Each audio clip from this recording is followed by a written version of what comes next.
Hello students, स्वागत है आपका आपके अपने यूट्यूब चैनल ओनली कॉमर्स पर। डेली 5 मिनट सीरीज में आज हमारा पार्ट नंबर 5 है।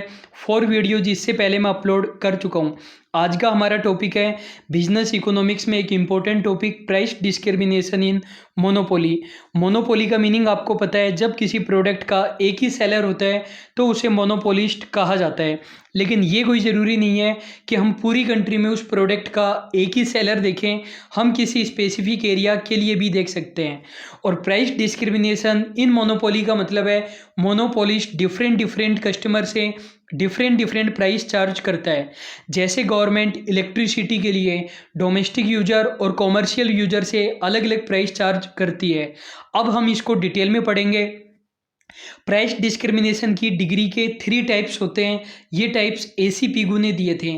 खास बात, ये प्राइस डिस्क्रिमिनेशन की डिग्री की टाइप है, न कि प्राइस डिस्क्रिमिनेशन के टाइप। लेकिन कुछ लोग इन्हें प्राइस डिस्क्रिमिनेशन के टाइप भी कह देते हैं। कितने टाइप होते हैं? 3 type, first, second and 3 degree. Exam में डायरेक्टली पूछ लिया जाता है कि कितनी डिग्री के प्राइस डिस्क्रिमिनेशन होते हैं। अब हम इनके बारे में डिटेल में देखते हैं। First degree of price discrimination में क्या होता है? जो कंज्यूमर का सरप्लस होता है वो सेलर पूरा का पूरा ले लेता है। कंज्यूमर सरप्लस का मतलब आपको पता है, दो प्राइस का डिफरेंस, वो प्राइस जो कंज्यूमर पे कर सकता है माइनस एक्चुअल प्राइस जो कंज्यूमर को पे करनी पड़ रही है। एग्जाम्पल से हम देखते हैं। मान लीजिए आप मेरे नोट्स के लिए 3000 रुपीज़ दे सकते हैं फुल कोर्स के लिए। ये मैं एक स्पेसिफिक स्टूडेंट के लिए बता रहा हूँ, हर स्टूडेंट के लिए अलग अलग हो सकता है। तो आप 3000 रुपीज़ दे सकते हैं, लेकिन मैं आपसे केवल 2000 रुपये ही चार्ज कर रहा हूँ। तो 1000 रुपये का आपको बेनिफिट हो रहा है। ये हमारा कंज्यूमर सरप्लस है। लेकिन फर्स्ट डिग्री प्राइस डिस्क्रिमिनेशन में क्या होता है कि स्टूडेंट जब भी मुझसे व्हाट्सएप के थ्रू पूछता है कि सर रेट क्या है, तो मैं थोड़ा स्टूडेंट के बारे में जान लेता हूँ कि वो कितनी प्राइस मैक्सिमम दे सकता है। मुझे लगता है कि स्टूडेंट 1500 रुपये ही दे सकता है नोट्स के लिए, तो मैं 1500 चार्ज कर लेता हूँ। मुझे लगता है 3000 दे सकता है तो 3000, 2000 तो 2000, और मुझे लगता है स्टूडेंट तो 5000 रुपये तक दे सकता है तो मैं 5000 रुपये चार्ज कर लेता हूँ। तो कंज्यूमर के पास कुछ भी सरप्लस या बेनिफिट बचा क्या? नहीं बचा। तो फर्स्ट डिग्री प्राइस डिस्क्रिमिनेशन में सेलर पूरा का पूरा कंज्यूमर सरप्लस खा जाता है। ये जो मैंने एग्जांपल बताया ये इमेजिनरी है, आपको सच नहीं मान लेना है। मैं सभी से 2000 रुपये ही चार्ज कर रहा हूँ, अफवाह मत फैलाइए। सेकंड चीज़ है, जो सेलर है ये कब लगा सकता है?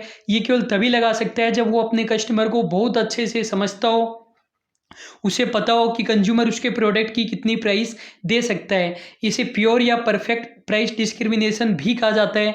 जो कंज्यूमर का डिमांड कर्व है वही सेलर का मार्जिनल रिवेन्यू कर्व बन जाएगा। जो आपके लिए मार्जिनल कॉस्ट है वही सेलर के लिए मार्जिनल रिवेन्यू है। जनरली ऐसा वर्ल्ड में नहीं पाया जाता। एग्जाम में एक क्वेश्चन आता है, डायरेक्टली एग्जांपल दे देता है कि सेकंड हैंड कार बेची जा रही है तो उसमें कौन सा डिग्री का प्राइस डिस्क्रिमिनेशन होगा? वहाँ पर फर्स्ट डिग्री का प्राइस डिस्क्रिमिनेशन होगा। सेकंड हैंड चीज़ों में आप ओलेक्स वगैरह के थ्रू कुछ भी बेच रहे हो, आप कोशिश करोगे कि सामने वाला जितने रुपए दे सकता है उतने रुपए आप उससे हड़प लोगे। सेकंड डिग्री प्राइस डिस्क्रिमिनेशन में क्या होता है? इसमें हम स्पेसिफिक कस्टमर की बेसिस पर प्राइस चार्ज नहीं कर रहे हैं, बल्कि क्वांटिटी की बेसिस पर कर रहे हैं। ज़्यादा क्वांटिटी परचेज करोगे तो सस्ता, कम करोगे तो महंगा।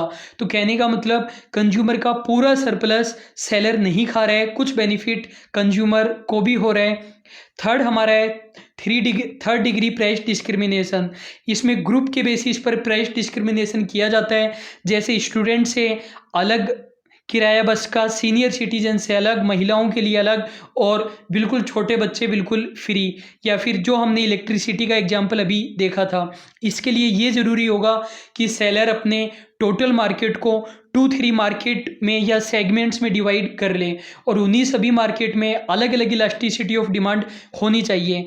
एक आप मुझे इंपॉर्टेंट बात बता दीजिए कि यदि प्राइस इलास्टिसिटी ऑफ डिमांड कम है तब मोनोपोलिस्ट ज़्यादा प्राइस चार्ज करेगा, या प्राइस इलास्टिसिटी ऑफ डिमांड ज़्यादा होने पर कम प्राइस चार्ज करेगा?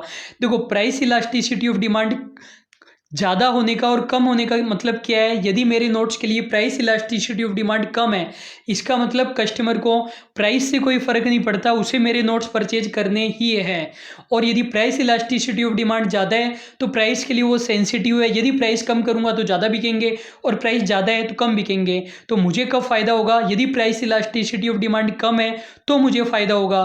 तो जिस मार्केट में प्राइस इलास्टिसिटी ऑफ डिमांड कम है, उस मार्केट में ज़्यादा प्राइस चार्ज करेगा, और जहाँ पर प्राइस इलास्टिसिटी ऑफ डिमांड ज़्यादा है वहाँ पर कम प्राइस चार्ज करेगा। मान लीजिए आपकी कॉलोनी में एक सब्जी बेचने वाला आता है, तो उसने उस छोटे से मार्केट को भी सेगमेंट में डिवाइड कर रखा है, एक अमीरों वाला मोहल्ला, एक गरीबों वाला मोहल्ला।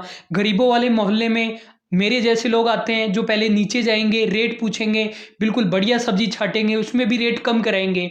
तो वहाँ पर प्राइस इलास्टिसिटी ज़्यादा है, प्राइस के लिए लोग सेंसिटिव है, तो वो वहाँ पर कम प्राइस चार्ज करेगा। दूसरा वाला मोहल्ला जिसमें ऊपर से ही भाभी जी पूछती है कि भिंडी क्या रेट है, और ऊपर से ही रस्सी से ठेला नीचे फेंक देते हैं और वहीं से परचेज कर लेते हैं, उनको वहाँ पर प्राइस से कुछ भी मतलब नहीं है, तो वहाँ पर प्राइस इलास्टिसिटी कम है और ज़्यादा प्राइस वो चार्ज करता है। अब हम देखते हैं ये रियल वर्ल्ड में पाया जाता है। प्राइस डिस्क्रिमिनेशन के लिए क्या क्या कंडीशन जरूरी है? डिफरेंट डिफरेंट इलास्टिसिटी होनी चाहिए डिफरेंट डिफरेंट सेगमेंट में, जैसा कि अभी हमने पढ़ा। इम्परफेक्ट मार्केट होना चाहिए, जैसे कि हमने देखा मोनोपोलिस्ट में लगता है। परफेक्ट कंपटीशन में तो हजारों सेलर है और सेम प्रोडक्ट है, तो कस्टमर आपको ज़्यादा पैसे क्यों देगा, वो कहीं और से खरीद लेगा। आपका प्रोडक्ट अलग होना चाहिए, तभी तो आप मोनोपोलिस्ट है। बाकी लोगों के जैसा प्रोडक्ट बेच रहे हो तो आप मोनोपोलिस्ट कैसे हुए? तब तो परफेक्ट कंपटीशन हो गया। चीनी के लिए तो आप अलग अलग प्राइस चार्ज कर नहीं सकते। मोनोपोली का एग्जिस्टेंस होना चाहिए और लीगल सैंक्शन होना चाहिए। गवर्नमेंट ने ही रेस्ट्रिक्शन लगा रखा है कि आप अलग अलग प्राइस चार्ज नहीं करोगे तो फिर काम नहीं चलेगा, तो आप नहीं कर पाओगे। अब हम देखते हैं प्राइस डिस्क्रिमिनेशन के टाइप्स। ऊपर हमने डिग्री के टाइप देखे थे, ये प्राइस डिस्क्रिमिनेशन के टाइप है। पर्सनल हो सकता है, जो फर्स्ट डिग्री वाला था, स्पेसिफिक कस्टमर से अलग अलग प्राइस। जियोग्राफिकल हो सकता है, एरिया वाइज। नेटफ्लिक्स फॉरेन में ज़्यादा रेट चार्ज करता है, इंडिया में कम रेट चार्ज करता है। On the basis of use, जो इलेक्ट्रिसिटी वाला एग्जाम्पल हमने देखा था। अब एक क्वेश्चन है, वीडियो को यहाँ पर स्टॉप करके क्वेश्चन आप पढ़ लीजिए और कमेंट बॉक्स में आंसर आप बता देंगे।